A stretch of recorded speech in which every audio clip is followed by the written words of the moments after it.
உறவுகள் அனைவருக்கும் வணக்கம். நான் உங்கள் சபியா தீபன்ராஜ். அடுத்த லான்ச்சிங் பார்த்துருவோமா? ஆமாங்க. அடுத்தது சில்க் த்ரெட் பேங்கிள் பண்ணியிருக்கேன்.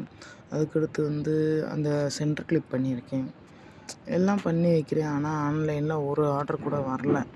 சரி, முயற்சியை கைவிடக்கூடாதுன்றதுக்காக என்ன பண்ணேன், பொருளெல்லாம் வச்சு என்ன பண்ண போகிறோம் அப்படின்னு சொல்லிட்டு எங்கள் அம்மா ஊரில் கோயில் திருவிழா வரும் இல்லையா, அங்கே கொண்டு போனேங்க. அங்கே கொண்டு போனால் வீட்டுக்கு வந்துலாம் வாங்க மாட்டாங்க. நான் என்ன பண்ணிட்டேன், சரி சின்ன பையனை தூக்கிட்டு எங்கள் அம்மா என் பையன் பெரிய பையன் எல்லாத்தையும் கூட்டிக்கிட்டு தெருவாக அலைய ஆரம்பிச்சிட்டேன். அங்கே என்ன பேச ஆரம்பிக்கிறாங்க, படித்த படிப்பு ஒன்று, செய்கிற வேலை ஒன்று, நல்லாவா இருக்குது அப்படின்ற மாதிரி பேச ஆரம்பிச்சிட்டாங்க. வேறு என்னங்க பண்ணுறது? ஆன்லைனில் ஆர்டர் வந்துச்சுன்னா ரொம்ப சந்தோஷம், நிம்மதியாக இருக்கும். வேறு வழி இல்லை, வழி தெரியல. வாழ்கிற வாழ்க்கை ரொம்ப சிரமமாக இருக்குது.